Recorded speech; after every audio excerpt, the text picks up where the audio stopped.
राघव ਚੱਡਾ ਦੇ ਕਹਿੰਦਾ ਸਗਾਈ ਤੇ ਗਏ। जो निक्के ਹੁੰਦੇ ਸੀ ਆਪਣੇ ਕਹਿੰਦੇ ਸੀ ਮਾਲਵੀ ਤਾਂ ਕਹਿੰਦੇ ਰੋਪ ਨਾ ਪਾਈ ਹੋਣੀ ਫਲਾਣੇ ਦੀ, फलाने का मंगना होना, अपने सारे पंजाब च कहते थे सगाई देखो। अच्छा फिर आ जो दीदी शब्द इतने आम ही घर च भैन नूं दीदी, दीदी शब्द बंगाली भाषा का, उन्होंने कुड़ी नूं 10 साल की हो गई कुड़ी, उन्होंने नाना नानी ते दादा दादी नहीं पता कौन होंगे पंजाबी च। इंडो यूएस हैरीटेज संस्था वालों अज के किए उपराले विच शिरकत कर रहे सारे साथियों, आओ फतेह दी सांझ पा के गज के आखो वाहिगुरू जी का खालसा वाहिगुरू जी की फतेह। फिरोजदीन शरफ लिखदा है, शरफ पुछी ना जिन्हों ने बात मेरी मैं बोली उन्होंने पंजाबियों की। एक जिहड़ा उद्यम अज किया इत्थे, मैं धन्नवाद करदा पंजाबी रेडियो यूएसए दे समुची टीम की, इन्हां दी मैनेजमेंट की, जिन्हों ने हमेशा ही पंजाब पंजाबी ते पंजाबीयत दे मदई बन के उभरे आ, ते जिहड़ियां साडीआं समस्यावां ने, साडे मसले ने, ते जां बोली ते हमले की गल आउंदी है, ते मैं ये पंजाबी रेडियो यूएसए की सारी टीम खालसा जी मूहरे होके खड़दे ने, मैं मुबारकबाद दिंदा इन्हां ने अज इत्थे प्रोग्राम रखाया है। माँ बोली पंजाबी जिहड़ी हैगी आ, कहते बंदे दे 3 मावां हुंदियां, एक धरती माँ जिवें पंजाब अपनी जन्म भूमि है, अपनी कर्म भूमि है, एक माँ जी की कुख तो आप जन्म लिया, तो एक माँ बोली है। दुख की गल यह है कि लहिंदे पंजाब तकसीम हो गया, चलो 47 च वखरी गल है। मैं उन्होंने लोगों को हर फोरम पर सद्दा दिना, अज ये जिहड़े पंजाबी रेडियो यूएसए के जरिए सुन रहे होणगे जां सुनणगे भी वो भी शामिल हो। पंजाबी तो अपनी माँ बोली जबान जी जबान है अपनी एक है। सारियां साथियों को भी यही बेनती है कि जो लहिंदे पंजाब वाले बहुत वड्डी गिनती च पंजाबी इत्थे बैठे ने, तो पिछे जो उन्हें डॉक्टर साहबान ने जो लहिंदे पंजाब च हड़ आए सी, उत्थे गए सी साथी इंडो अमेरिकन हैरीटेज फोरम वाले, तो असीं उन्होंने उचेचा सद्दा भी दिता सी। पता नहीं क्यों संकोच करते हैं। जिहड़ी जबान है मैं समझदा जिहड़े इत्थे दादे आ नाने हैं जिहड़े पुरातन पिंडां च उठ के आए हैं, उन्हां दी जबान है जिहड़ी ठेठ पंजाबी है, वो शब्द भंडार सातों खत्म हो रहा।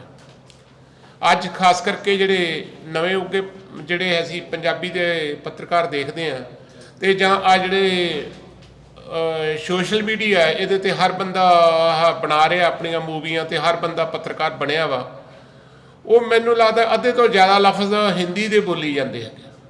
अज ही मैं किसी चंगे चैनल का सुन रहा सी, पर उन्होंने पत्रकार अकाल तख्त जथेदार के मसले के सवाल जवाब की करता है, बस 1700 दोती बीबी करनजीत कौर नूं मैं दोपहरी सुनी जाता सी, तो वो गल चली भी राघव ਚੱਡਾ ਦੇ कहना सगाई ते गए। जो निक्के ਹੁੰਦੇ ਸੀ अपने कहते सी मालवी तो कहते रोप ना पाई होनी फलाने की, फलाने का मंगना होना, अपने सारे पंजाब च कहते सी सगाई देखो। तो जो एक दिन साढ़े बाघे पुराने का उत्थे चैनल है बड़ा वधिया, तो वो जिहड़ा हैगा औरत नूं पुराने जमाने के बुढ़े तो तीवियां कहते होंगे सी, औरत उन्होंने होर ही लफ्ज़ बोली जाते हैं महिला। दसो जी। अच्छा फिर आ जो दीदी शब्द इतने आम ही घर च भैन नूं दीदी, दीदी शब्द बंगाली भाषा का। भाषा सीखनी कोई माड़ी गल नहीं। गुरु गोबिंद सिंह साहिब कमाल सतगुरु सच्चे पातशाह जी महाराज ने कितनी भाषावां जानते सन। भाषा को देखो इतने आप इंग्लिश की लोड़, आप इंग्लिश सारे बोलते हैं, बोलनी भी चाहिए है, पर माँ बोली नूं तरजीह जो बोलते हैं अपने बच्चों को सतगुरु कहते हैं बबाणियां कहानियां पुत सपुत करन, बजुर्गों के विरसे नूं, उहदी विरासत नूं, उहदे सभ्याचार नूं अगली पीढ़ी तक लैके जाना किसी विरले के हिस्से आउंदा। मैं मुबारकबाद दिना इस संस्था के साथियों नूं, सारिआं नूं, इंतजामी सज्जनां नूं जिन्हां ने अज दा उपराला कीता मेरे वीरों। तो मैं तुहानूं परसों की एक गल दसदा, मेरी पोती 10 साल की नाल एक कुड़ी साडे गुआंढियां दी खेडदी सी, वो मैनूं कहंदियां दादा जी कोई खुआ के लियाओ। मेरी पोती कहंदी मैं उन्होंने भी गड्डी च भालिया। पर तुहानूं गल दसां ओहदी माँ कुड़ी दी कहंदी भी बाद चों कुड़ी ने दस्सिया उन्होंने पंजाबी समझ ना आवे तो इंग्लिश च गल करे मेरी पोती ने। मैं आख्या मैं तुहानूं कार च नहीं पाउणा, ठेठ पंजाबी बोलिया करो घरे जो तुहानूं सिखाई पंजाबी हैगी आ। वो कहंदी इहनूं नहीं आउंदी गी, उन्होंने कुड़ी नूं 10 साल की हो गई कुड़ी, उन्होंने नाना नानी ते दादा दादी नहीं पता कौन होंगे पंजाबी च। दसो इन्ना टुट रहे हैं।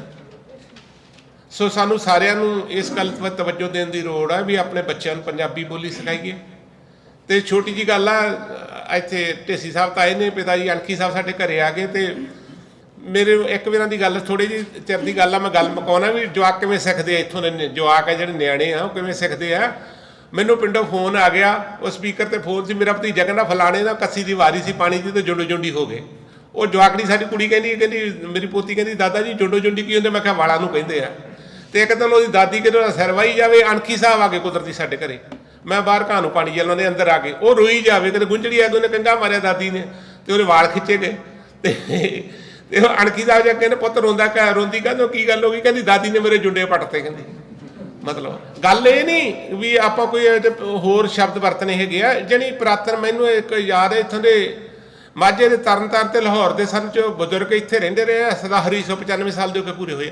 ਉਹਨਾਂ ਦੀ ਮਾਝੀ ਬੋਲੀ ਇੰਨੀ ਮਿੱਠੀ ਸੀ, ਅਨਪੜ੍ਹ ਸੀਗੇ, ਲੇਕਿਨ ਜਦੋਂ ਗੱਲ ਕਰਨ ਲੱਗਦੇ ਕਈਆਂ ਲੋਕਾਂ ਨੇ ਉਹਨਾਂ ਦੇ ਦਰਸ਼ਨ ਕੀਤੇ ਹੋਣੇ ਆ, ਤੇ ਉਹ ਜੀ ਕਰਦਾ ਸੀ ਵੀ ਜਿਵੇਂ ਕੰਨਾਂ 'ਚ ਨਾ ਸ਼ਾਇਦ ਘੁਲਦਾ ਵੀ ਸੁਣੀ ਚੱਲ ਗਏ। ਅੱਜ ਉਹ ਤੋਂ ਅਸੀਂ ਵਾਂਝੇ ਹੋ ਰਹੇ ਹਾਂ। ਸਾਡਾ ਫਰਜ਼ ਬਣਦਾ ਕਿ ਅਸੀਂ ਵੀ ਦਿਖਾ ਤੇ ਪੰਜਾਬੀ ਦੀ, ਅਸੀਂ ਹੋਰ ਪਾਸੇ 500 ਇੰਡੀਆ ਦੀ ਗੱਲ ਵੀ ਕਰ ਲਈਏ, ਡਾਲਰ 500 ਰੁਪਈਆ ਲਾ ਦਿੰਦੇ ਆ, 50 ਰੁਪਏ ਦੀ ਕੋਈ ਕਿਤਾਬ ਨਹੀਂ ਖਰੀਦਦਾ ਪੰਜਾਬੀ ਦੀ। ਘਰਾਂ 'ਚ ਪੰਜਾਬੀ ਬੋਲੀਏ, ਪੰਜਾਬੀ ਲਿਆਈਏ। ਚਲੋ ਭਾਸ਼ਾਵਾਂ ਸਿੱਖਣਾ ਬਹੁਤ ਵਧੀਆ ਗੱਲ ਹੈ, ਤੇ ਜਿਹੜੀ ਮਾਂ ਬੋਲੀ 'ਚ ਆਪਾਂ ਗੱਲ ਕਰ ਸਕਦੇ ਹਾਂ ਉਹ ਹੋਰ ਭਾਸ਼ਾ 'ਚ ਨਹੀਂ ਕਰ ਸਕਦੇ ਗੇ। ਇਹਨਾਂ ਲਫ਼ਜ਼ਾਂ ਦੇ ਨਾਲ ਹੀ ਤੁਹਾਡਾ ਸਾਰਿਆਂ ਦਾ ਧੰਨਵਾਦ ਕਰਦਾ ਹੋਇਆ, ਖਾਸ ਕਰਕੇ ਇੰਡੋ ਅਮਰੀਕਨ ਜਿਹੜੇ ਸੰਸਥਾ ਹੈਗੀ ਹੈ ਸਾਡੇ ਹੈਰੀਟੇਜ ਸੰਸਥਾ ਦੇ ਬਾਈ ਜੀ ਹੋਰੀ ਸਾਰੇ ਬੈਠੇ ਨੇ, ਗਿੱਲ ਸਾਹਿਬ ਬੈਠੇ ਨੇ, ਧਰੋਲੇ ਵਾਲੇ, ਅੱਛਾ ਜੀ ਜੱਗਾ ਸੁਧਾਰ ਵਾਲਾ, ਹੋਰ ਸਾਰੇ ਢਿੱਲੋਂ ਸਾਹਿਬ, ਸਾਰੇ ਇਕੱਲੇ ਦਾ ਕੀ ਨਾਂ ਲੈਣਾ। ਤੇ ਪਰ ਵੱਖਰੀ ਗੱਲ ਆ, ਅੱਜ ਪੰਜਾਬੀ ਬੋਲੀ ਦਾ ਮਸਲਾ ਨਹੀਂ ਤਾਂ ਜੀ ਮੈਂ ਇੱਕੋ ਸ਼ਬਦ ਦੇ ਨਾਲ ਹੀ ਗੱਲ ਵਾਪਸ ਲਫ਼ਜ਼ ਥੋੜ੍ਹੇ ਲਫ਼ਜ਼ਾਂ ਨਾਲ ਗੱਲ ਕਰਨ। ਕੱਲ੍ਹ ਇੱਥੇ ਮੈਂ ਲੰਘਿਆ ਇੱਕ ਧਾਰਮਿਕ ਸਥਾਨ ਮੂਰਤੀ, ਉੱਥੇ ਕੋਈ ਪ੍ਰਚਾਰਕ ਆਇਆ ਜਿਹੜੇ ਨੇ 5-5 ਕਰੋੜ ਦੀਆਂ ਕੋਠੀਆਂ ਆਪੋ ਆਪਣੇ ਸ਼ਹਿਰਾਂ 'ਚ ਬਣਾਈਆਂ ਹੋਈਆਂ, ਤੇ ਉੱਥੇ ਜਨਤਾ ਨੂੰ ਖੜਨ ਨੂੰ ਪਾਰਕਿੰਗ ਨਹੀਂ ਮਿਲੀ, ਥਾਂ ਹੀ ਨਹੀਂ ਸੀਗਾ। ਤੇ ਅੱਜ ਕਿੰਨਾ ਸਹਿਰਦ ਮਸਲਾ ਹੈ, ਕਿੰਨੇ ਅਗਾਂਹ-ਵਧੂ ਬੰਦੇ ਇੱਥੇ ਆਲਮ ਫਾਜ਼ਿਲ ਸ਼ਖਸੀਅਤਾਂ ਮੇਰੇ ਸਨਮੁਖ ਮੈਂ ਨਜ਼ਰ ਮਾਰ ਰਿਹਾ ਦੇ ਬੈਠੀਆਂ ਨੇ, ਤੇ ਫਿਰ ਗਿਣਤੀ ਇਹ ਇੱਕ ਸਵਾਲ ਹੈ ਸਾਡੇ ਸਾਰਿਆਂ ਲਈ। ਆਉਣ ਵਾਲੇ ਸਮੇਂ 'ਚ ਹੋਰ ਹੰਬਲਾ ਮਿਲ ਗਈ। ਇਹਨਾਂ ਸ਼ਬਦਾਂ ਨਾਲ ਮੈਂ ਮਾਫੀ ਚਾਹੁੰਦਾ ਸਾਰਿਆਂ ਤੋਂ, ਜੇ ਕਿ ਨਿਸ਼ਾਨ ਦੇ ਵਰਖਲਾਫ ਕੋਈ ਲਫ਼ਜ਼ ਮੇਰੇ ਮੂੰਹ 'ਤੇ ਨਿਕਲ ਗਿਆ ਹੋਵੇ, ਭੁੱਲ ਚੁੱਕ ਦੀ ਖਿਮਤ ਦੇਣਾ। ਵਾਹਿਗੁਰੂ ਜੀ ਕਾ ਖਾਲਸਾ।